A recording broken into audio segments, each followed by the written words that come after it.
रहीम start करते हैं जल्दी जल्दी गाइडलाइन के चैप्टर 34 को। इंपॉर्टेंस की बात की जाए तो वैसे तो ब्लड के अंदर टोटल 5 ही चैप्टर्स हैं, लेकिन उनमें से एससीक्यूज के लिए this is one of the least important chapters. ठीक है, इसमें से एससीक्यू पूछते हैं तो या बड़ी है वो रेटिकुलो एंडोथेलियल सिस्टम के बारे में पूछ लेते हैं, या वो ये जो ल्यूकीमिया वगैरह है इसकी कोई क्लिनिकल वगैरह पूछ लेते हैं, वरना एससीक्यू मुझे बहुत काम आता है। बाकी एमसीक्यू वगैरह इंशाल्लाह हम साथ साथ देखते रहेंगे। तो स्टार्ट करते हैं, सबसे पहले बताते हैं कि हमारी बॉडी के अंदर मुख्तलिफ जगह से एंटीजन वगैरह, जर्म्स वगैरह एंटर होते हैं, पैरासाइट वगैरह एंटर होते हैं, लेकिन हमारी बॉडी उसके खिलाफ रेजिस्ट करती है। किस तरह से दो बेसिकली हम काम कर रहे होते हैं। नंबर 1 डायरेक्टली उनका फैगोसाइटोसिस कर रहे होते हैं, और नंबर 2 उनके खिलाफ एंटीबॉडीज फॉर्म कर रहे होते हैं या उनके खिलाफ लिम्फोसाइट्स काम कर रहे होते हैं। ठीक है, चैप्टर 34 में हमने ये पहले पॉइंट को पढ़ेंगे, फैगोसाइटोसिस को डिटेल से डिस्कस करेंगे, और चैप्टर 35 में हम ये एंटीबॉडीज और लिम्फोसाइट वगैरह को देखेंगे। ठीक है जी, तो स्टार्ट करते हैं चैप्टर 34। इसमें पहले देख लेते हैं हम डब्ल्यूबीसी की कुछ बेसिक सी चीजों को। डब्ल्यूबीसी की 6 बेसिक टाइप्स हैं, neutro polymorphonuclear neutrophils, polymorphonuclear eosinophils, polymorphonuclear basophils. ये 3 तो हो गई पॉलीमॉर्फोन्यूक्लियर, इनको हम ग्रैनुलोसाइट्स भी कहते हैं, और चूंकि ये पॉलीमॉर्फोन्यूक्लियर है इन तीनों को मिलाकर हम पोलीज भी कहते हैं। ठीक है, इन तीन का पता चल गया। फिर चौथी आती है आपके पास मोनोसाइट्स, पांचवी लिम्फोसाइट्स, और छठी प्लाज्मा सेल्स। प्लाज्मा सेल्स, अच्छा इसके अलावा एक प्लेटलेट्स भी होते हैं। प्लेटलेट्स बेसिकली मेगा कैरियोसाइट, बड़े बड़े सेल्स होते हैं जो कि बोन मैरो फॉर्म कर रही होती है। इन मेगा कैरियोसाइट्स के टूटने से प्लेटलेट्स फॉर्म हो रहे होते हैं। प्लेटलेट्स को हम डब्ल्यूबीसी में नहीं गिनते। डब्ल्यूबीसी यही है जो 6 ऊपर मैंने आपको बता दिए। उनके अलावा एक प्लेटलेट्स के बारे में भी इंट्रोडक्टरी बात हमने डिस्कस कर ली। फॉर्म कहां पे हो रहे होते हैं? ये जो सारे पोलीज हैं, ये तीनों पोलीज और कुछ लिम्फोसाइट्स आपके बोन मैरो में फॉर्म हो रहे होते हैं। ठीक है, और बाकी कुछ लिम्फोसाइट्स और ये प्लाज्मा सेल्स आपके लिम्फ टिश्यू में फॉर्म हो रहे होते हैं। आमतौर पे जो लिम्फ नोड्स वगैरह होते हैं वहां पे फॉर्म हो रहे होते हैं। ठीक है, तो इनकी ये भी पता चल गई। फिर थोड़ी सी कंसंट्रेशन के बारे में देखते हैं। ये देख लीजिएगा, 7000 डब्ल्यूबीसी पर माइक्रोलीटर होते हैं। 7000 to 8000 आप कह सकते हैं इनकी नॉर्मल वैल्यू है। 5 मिलियन आरबीसीज पर माइक्रोलीटर आपके ब्लड के अंदर होते हैं। ये आरबीसी की कंसंट्रेशन बता दी। ये वैसे वेरी कर रही होती है, मेल्स के अंदर थोड़ी 5.5 के करीब होती है, फीमेल्स के अंदर 4.5 के करीब होती है, लेकिन बहरहाल एक रैंडम वैल्यू 5 मिलियन। और प्लेटलेट्स की बात की जाए तो 300,000 प्लेटलेट्स होती है पर माइक्रोलीटर ऑफ ब्लड।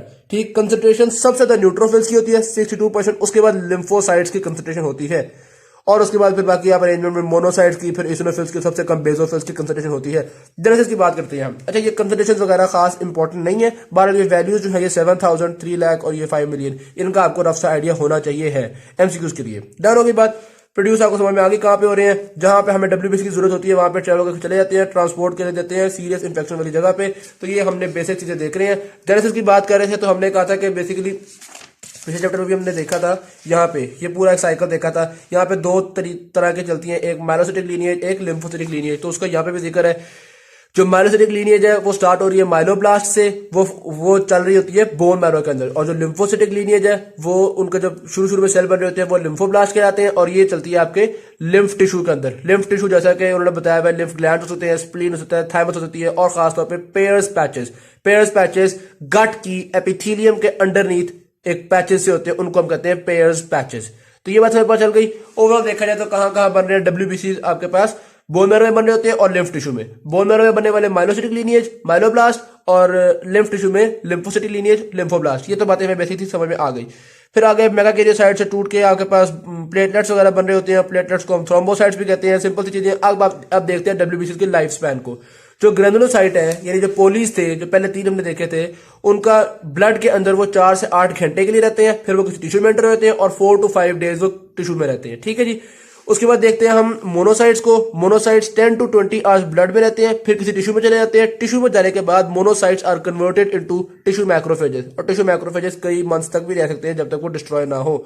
और लिम्फोसाइट्स काफी देर तक रहते हैं, इनका भी बस लाइफ स्पैन कोई वीक्स और मंथ्स पर डिपेंड कर रहा होता है। डिपेंड करता है कि इनके खिलाफ कोई एंटीजन आ जाएगा तो खत्म हो जाएंगे, वरना सस्टेन करेंगे। और प्लेटलेट्स का एवरेज तकरीबन 10 डेज लाइफ स्पैन होता है।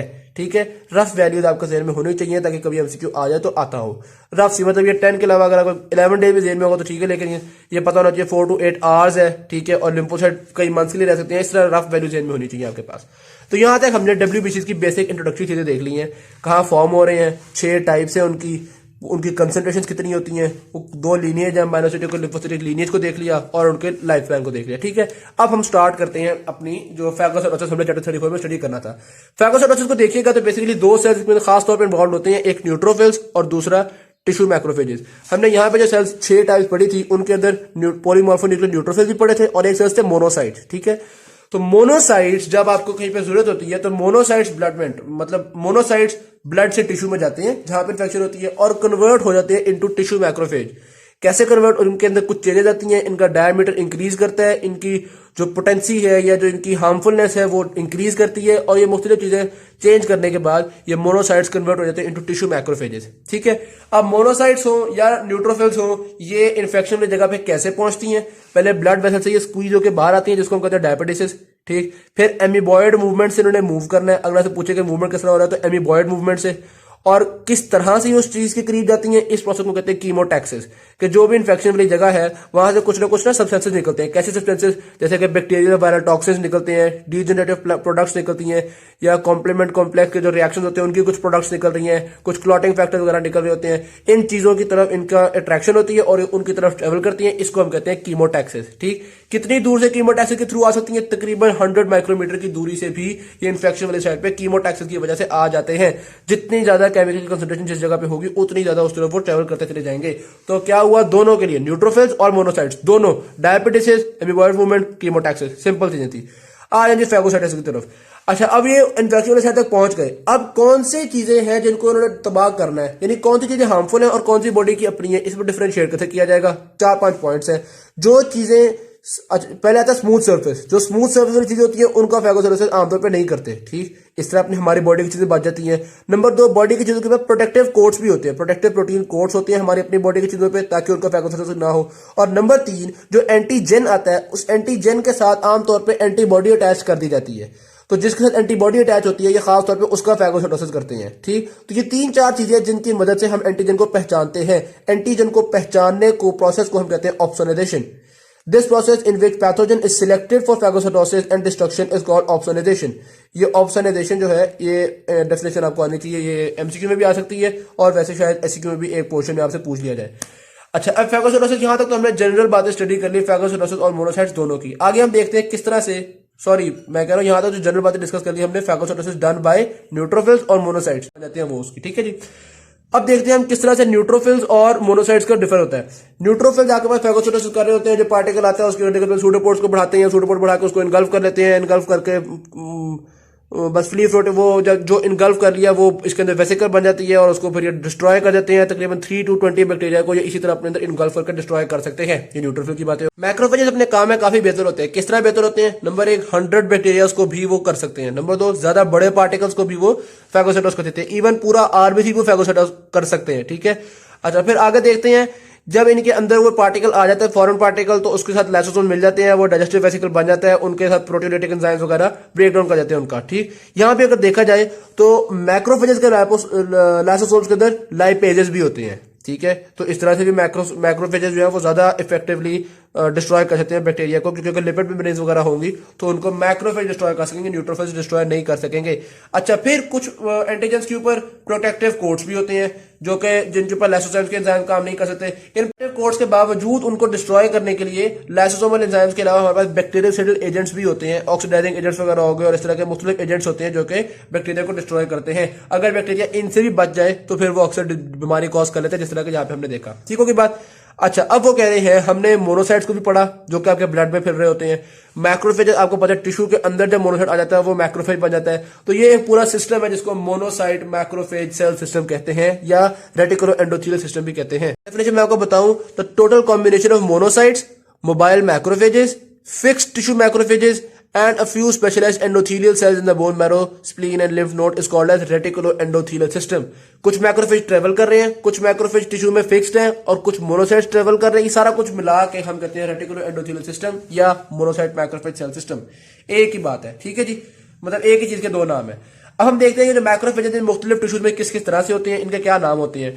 स्किन के अंदर है वो जो मैक्रोफेज होते हैं उनको हम कहते हैं हिस्टियोसाइट्स। ठीक है, लिम्फ नोड्स के अंदर भी मैक्रोफेजेस होते हैं ताकि अगर कोई चीज आपकी लिम्फ के अंदर एंटर हो गई है तो वो वहां पर लिम्फ नोड में अंदर जाकर डिस्ट्रॉय हो जाए। उसके अलावा लंग्स के अंदर अगर कोई चीज आ रही है तो लंग्स में मैक्रोफेजेस भी होते हैं, लेकिन वो जो टिश्यू मैक्रोफेज होते हैं वो क्या करते हैं, लंग्स में कोई बहुत बड़ा पार्टिकल आ जाए ना तो एक मैक्रोफेज का काम नहीं कर पाता, उसके इर्द गिर्द कई मैक्रोफेज जमा हो जाते हैं और फॉर्म करते हैं एक जायंट सेल। ठीक है, यहाँ पर जायंट सेल हो गया। लिवर के अंदर जो इसकी सिनोसॉइड्स होते हैं उनके अंदर ये कूफर्स, इसके अंदर जो मैक्रोफेजेस होते हैं उनको क्या कहते हैं, कूफर सेल्स। जिस तरह लिम्फ नोड के अंदर मैक्रोफेजेस थे साइनोसॉइड्स में, इसी तरह लिवर के अंदर भी साइनोसॉइड मैक्रोफेजेस, उनको कह रहे हैं कूफर सेल्स। अच्छा, स्प्लीन और बोन मैरो, इनके अंदर भी मैक्रोफेजेस। अच्छा, यहाँ पे एक चीज देखिएगा, स्प्लीन का सर्कुलेटरी सिस्टम में वही काम है जो कि लिम्फ नोड का लिम्फेटिक सिस्टम में है। डन हो गई बात। और स्प्लीन भी, मतलब यहाँ पे लिम्फ आएगा तो मैक्रोफेजेस काम खराब, उसको डिस्ट्रॉय कर देंगे इंटेलिजेंस को।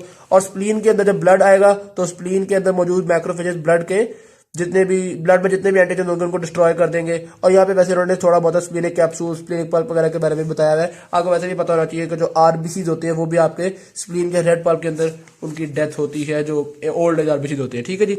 अब हम देखते हैं इन्फ्लेमेशन को। किसी भी जगह पे जहां पे इन्फेक्शन होती है वहां पे इन्फ्लेमेशन कॉज की जाती है। किस तरह कॉज की जाती है? कुछ चीजें की जाती है। नंबर 1 वेजोडाइलेशन होती है। नंबर 2 तक वेजोडाइलेशन, ज्यादा ब्लड आ गया, फिर इंक्रीज परमेबिलिटी, ब्लड से ज्यादा चीजें फ्लूइड बाहर निकल गया, फिर फ्लूइड बाहर निकलने के साथ साथ क्लॉटिंग ऑफ द फ्लूइड, वो फ्लूइड वहां पे क्लॉट किया जाता है और वहां पे मुख्तलिफ जो सब्सटेंसेस हैं आपके फिब्रिनोजन वगैरह, इनकी माइग्रेशन होती है उस जगह पे जिस जगह हमने इन्फ्लेमेशन करवानी है। ठीक, उसके अलावा वहां पे swelling of the tissue sales भी होना शुरू होती है। तो ये मुख्तलिफ चीजें हैं, वेजोडाइलेशन, परमेबिलिटी का increase, migration, clotting of the fluid और swelling of the tissue cells, ये सारा कुछ मिला के आपके पास इन्फ्लेमेशन कॉज कर रहा होता है। ये सारा कुछ कॉज करने वाले फैक्टर्स कौन कौन से होते हैं? हिस्टामिन, ब्रेडिकाइनिन, ये सारे वो फैक्टर्स हैं जो कि इसको इन्फ्लेमेशन को कॉज कर रहे हैं। जो सब्सटेंसेस हैं जो इन रिएक्शंस को कॉज कर रहे होते हैं, इन सब्सटेंसेस का ओवरऑल नाम है लिम्फोकाइंस। जो सब्सटेंसेस है हिस्टामिन, ब्रेडिकाइनिन, सेरोटोनिन, ये वो, इनको हम क्या कहते हैं? लिम्फोकाइंस। ये मुख्तलिफ रिएक्शंस को स्टार्ट कर रहे होते हैं जिस जगह पे इन्फेक्शन होती है। फिर वॉलिंग ऑफ इफेक्ट देखिएगा, जिस जगह पे इन्फेक्शन होती है ना वहां पे वॉलिंग ऑफ कर देते हैं, यानी कि उस जगह को सील कर देते हैं फिब्रिनोजन की मदद से, ताकि बैक्टीरिया वगैरह वहां से स्प्रेड ना कर सके। जितना बैक्टीरिया ज्यादा टॉक्सिन्स को रिलीज करेगा उतना ही जल्दी हम उसको सील कर देते हैं। यहां तक बात डन हो गई। अच्छा, फिर देखते हैं लाइन ऑफ डिफेंसेस को। 4 लाइन ऑफ डिफेंस हम लोग यहाँ पे स्टडी कर रहे हैं। Number 1, first line of defence होता है जिस भी जगह पे इन्फेक्शन होती है उस जगह के अपने जो मैक्रोफेजेस होते हैं वो काम करते हैं। मसलन अगर लंग्स में आया तो लंग के मैक्रोफेजेस काम करेंगे। इस तरह जिस भी जगह पे होती है ना उस जगह के अपने मैक्रोफेजेस काम करते हैं। फिर आता है second line of defence. Second line of defence में ये होता है कि आपके उस जगह पे ब्लड से न्यूट्रोफिल्स वगैरह आना शुरू हो जाते हैं। ठीक है, किस तरह से न्यूट्रोफिल्स आते हैं वो आपको पता है, डायबिटीज की मदद से आते हैं, यानी स्क्वीज आउट होकर आते हैं। डायबिटीज की यहाँ पे थोड़ी सी डिटेल बताई हुई है। सबसे पहले आपके पास जो भी न्यूट्रोफिल है जिसने यहां से निकलना है वो ब्लड वेसल के पास आकर चिपकता है। इस चिपकने के प्रोसेस को हम कहते हैं मार्जिनेशन। ये किसकी मदद से होता है? ये आपके पास ICAM1 यानी कि ये खास रिसेप्टर्स यहाँ पे होते हैं, उनकी वजह से यहाँ पे स्टिक करते हैं और स्टिक करके ये रिसेप्टर्स एंडोथेलियल सेल्स के बीच में स्पेस प्रोड्यूस करते हैं और यहाँ से ये डायबिटीज के थ्रू बाहर आ जाता है। तो यहाँ पे मार्जिनेशन, डायबिटीज और फिर आपको पता है इन्फेक्शन साइड पे वो कीमोटैक्सिस के थ्रू पहुंचता है।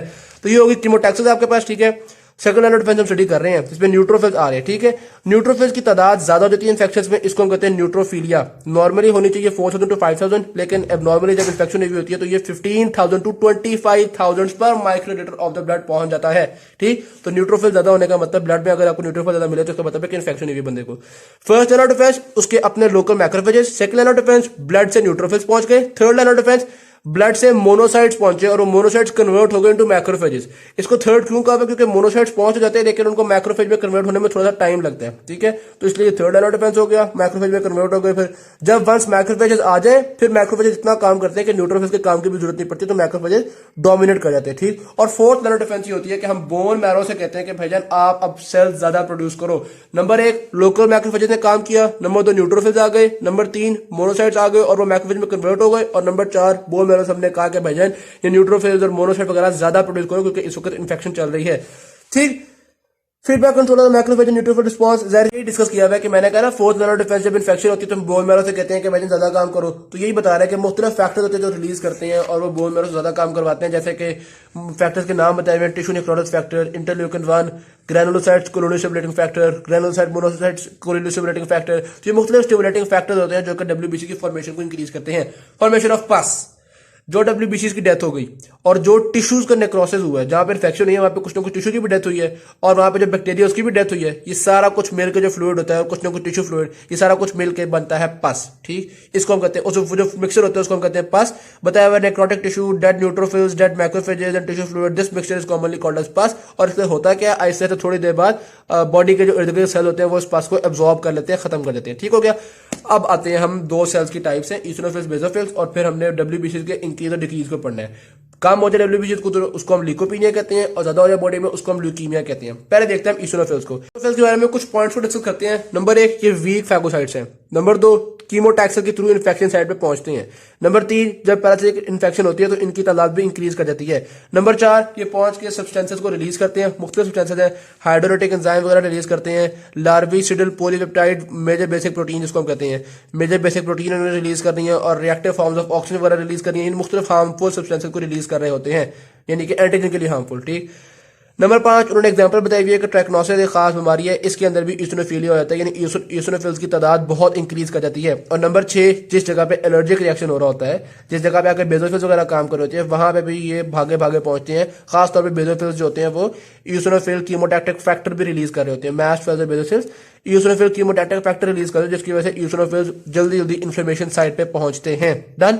अब आ जाए बेजोफिल्स की तरफ। बेजोफिल्स आपके वो सेल्स हैं जो कि खास तौर पे एलर्जिक रिएक्शन प्रोड्यूस करवा रहे होते हैं, या आप कहते हैं इन्फ्लेमेशन प्रोड्यूस करवा रहे होते हैं, स्वेलिंग प्रोड्यूस करवा रहे होते हैं, या आपके पास हिस्टामिन हेपेरिन वगैरह रिलीज कर रहे होते हैं।